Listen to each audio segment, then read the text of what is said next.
Hey guys, and welcome to Olivia's Catastrophe. I'm Olivia and today I'm here to give you my top books from 2018 video. Please excuse the hairstyle that you can't see and the shirt. You know, it's Christmas Eve. I can't be bothered to dress up for you guys and you guys will accept me anyway, I know.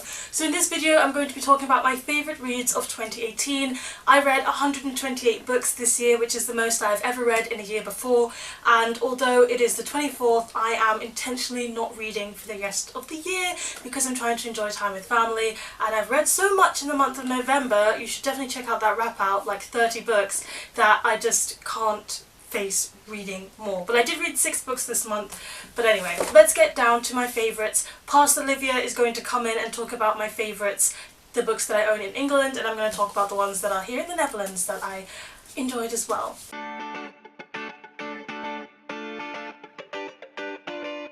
So first up, I would like to show you Circe by Madeline Miller. This is a book about Circe. It's a Greek mythology kind of book, and it basically just follows Circe's life as a Greek goddess and what she ends up coming across. It's very character driven and I'm very bad at explaining it. There's magic involved, witchcraft, and it is absolutely beautifully written.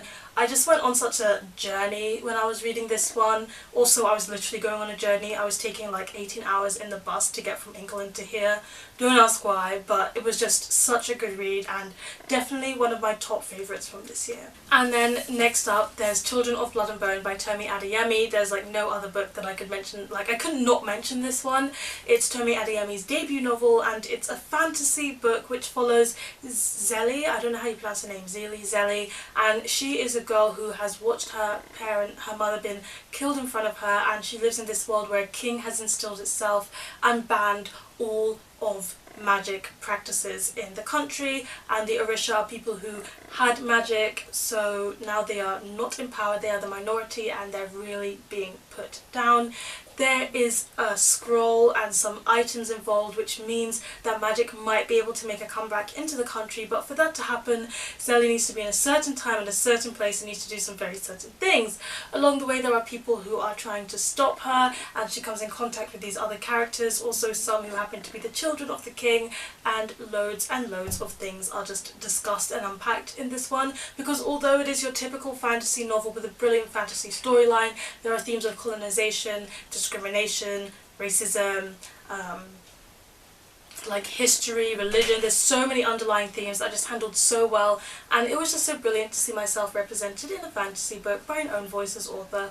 It made my heart so happy, and I will definitely be recommending this one to people in the future. Then this year I also read Half Bad by Sally Green for the first time. This is not newly released this year, but this one follows Nathan, who is half a white witch and half a black witch. Black witches are bad witches, white witches are good witches, and his father is the most powerful black witch in history, and there are no half bad or half good witches like him. Nobody knows what's going to become of him, but the system seemed to be treating him very badly. Again, this is a very character driven one, and it was actually quite painful to read because Nathan is just so mistreated in this book, but I fell for Nathan so much. He's the type of character I just want to cuddle in my arms and protect for life. There's witchcraft involved, magic involved, finding yourself and identity involved, and I just really enjoyed this one. It's not without flaws, but because I enjoyed it so much, I loved it, and I can't wait to read the sequel. And then I also have to mention Illegal by John Denny. This year I was trying to read more books based in Latin America, and also non-fiction, which is a genre I didn't read or didn't enjoy reading until this year. And Illegal is John Denny's true story. It's an autobiography of his life. He is an American and he goes to live in Ecuador, and it's just about what he experiences while he's there during the revolutions, and also during the lots of things are shifting and changing in the country, and he's just seeing it all unfold. But of course he's seeing it from the perspective of an outsider, and this time he is a migrant, and he's getting that, you know, experience that lots of Americans don't get because they see themselves as the, you know, original people, as migrants come into America, and now it's been reversed. So it was just very interesting to read this one. He has such an interesting story. He ends up becoming illegal in Ecuador, so that's why it's called Illegal. So he's an illegal migrant at some points, and guys, I just learned so much, and I really enjoyed reading this one. Now, before Past Olivia comes, I just want to shout out to 2 Shakespeare plays. I've read a lot of Shakespeare this year so far, and I'm going to be reading more next year as I'm doing a Shakespeare module. And my 2 favourites from Shakespeare that I've read so far are Hamlet and Othello. I talk about them in wrap-ups, so I'll link those wrap-ups down below, the ones where I refer to those plays specifically. But Othello is just so woke, and we've got a black hero, even though it's written during Shakespeare's time, and Hamlet, you know, it's just pure genius and lots of thought process. They are some of my new favourite Shakespeare plays, along with The Merchant of Venice. And yes, past Olivia, take it away. The Raven Cycle by Maggie Stiefvater. It was the first time that I read all four of these books this year, and it gave me the hugest bookish hangover, and I just fangirled to Oblivion and Beyond, and Adam Parrish totally stole my heart and became my #1 book boyfriend of all time. So these ones follow these four boys and one girl. Hope I'm counting correctly, and basically the girl cannot kiss her true love because if she does he will die, and also these boys are on this adventure to find a dead king, King Glendower, and if you find him apparently he will grant you one wish. So they're on the hunt to do that. She kind of joins their gang. So much happens. It's perfectly a spooky-ish kind of wintry autumnal read. The love thing doesn't become like overtaking the plot, and it also discusses so many themes and so many like character types. It's such a brilliant series, and I have reviews of books 1 and 2 up on my channel, so I'll link those down below so that you can actually hear like properly what these ones are about and not me just fangirling and yeah, reminiscing. Next up we have More Happy Than Not by Adam Silvera, and this one is set in this world where you can have this procedure which takes away your memories, which is especially good if you've had some really difficult or tough times. But aside from all that, it's about Aaron. His father committed suicide and he has also attempted to commit suicide, but he finally thinks he's happy with his girlfriend and his friends, but then someone new in the neighbourhood pops up called Thomas, and it seems to kind of wreck all the stability that Aaron has built for himself. It was a heart-wrenching read, you guys. I love character-driven books that have plot twists to them, but the plot twist is just so heartbreaking and so sad that I, queen of not crying when reading a book, thought that I might cry when reading this book. It was so emotional, so hard-hitting, and dealt with a lot of themes. There's grey area characters, no really good characters and righteous characters, or terrible bad characters, but all the mix in between, and it's also got some LGBT plus representation. So yes, do read this one and cry like there's no tomorrow. Then I had to mention Red Rising by Pierce Brown. I read this one recently in November, and it was just frankly brilliant. It's a sci-fi dystopian kind of read where Reds are at the bottom of the pile and they're mining and living underground in Mars so that they can prepare the planet for people from Earth to move in. However, one character, Darrow, finds out that this is all a lie. There are higher rankings, higher colours, for example the Golds,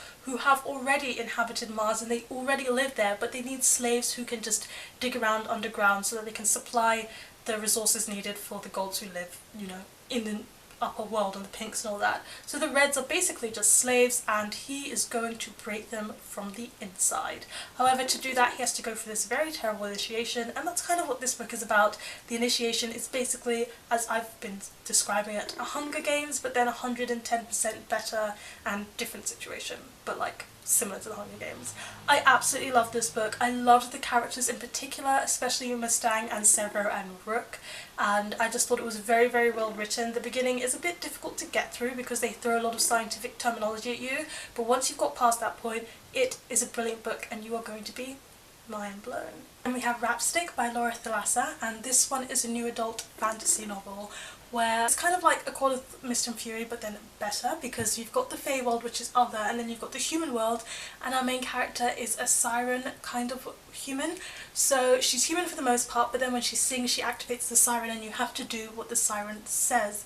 But then as well as that, her siren is quite sexual because of the mythology of sirens, and she makes these deals with the Bargainer, who is a very magical and powerful human being. So for example, if you kill someone and you want all the evidence gone, you can get that from him, but then you will be in his payment, and for every deal you have to make a payment. And our main character has 322 payments, and the Bargainer is back and he's ready to cash them in.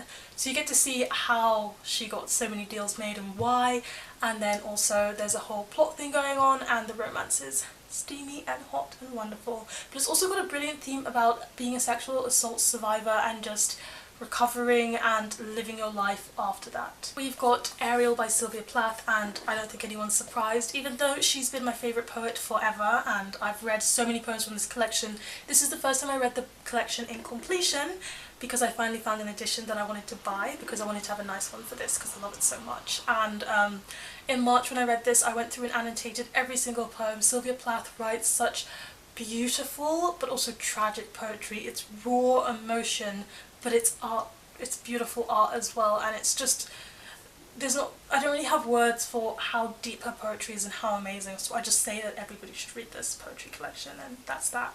I've got Pale Horse, Pale Rider and other short stories by Catherine Ann Porter. I only had to read Pale Horse, Pale Rider for uni, but then I went through and read her whole collection, which is something because I used to not enjoy short story collections until this one. This one really changed my mind. I have to say that the short stories are all character driven and they're all focused on people, so it's about people's habits, what people do, what people say, the impact that it has, personality and identity, and I think she does a very good job of just portraying characters and making them so real that I was engrossed even though it was a short story. And we also have The Hour of the Star by Clarice Lispector, and this is a Latin American literature novella which has been translated into English, and Clarice Lispector is amazing. And this translator who's done this one, I think the translation must be spectacular because it's just a masterpiece for certain.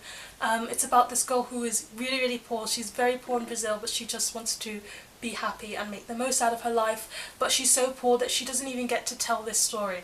Her story is being told by this rich guy who is walking on the street and seeing her and everything that she goes about doing, and it's just very tragic, the fact that she can't even write her own story, and somebody who's in the opposite class and of the opposite gender than her, who shouldn't be able to relate to her story at all, is the one who ends up telling it.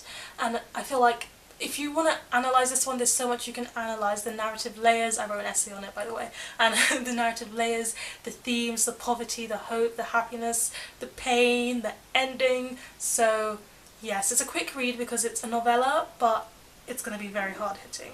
Okay, so please let me know in the comment section down below what are some of your favourite reads that you've read in the month of 2018. In the year of 2018, I would love to see if there's something I need to be reading very soon. And that's it for this video. I will be seeing you next year, or maybe on the 31st, but either way, Happy New Year to you guys, and I hope you had a lovely Christmas day. Please give this video a thumbs up if you enjoyed it, hit the subscribe button if you want to see more, and don't forget to hit that notification bell to be updated every time I have a new video, and I'll see you guys in the next one. Goodbye!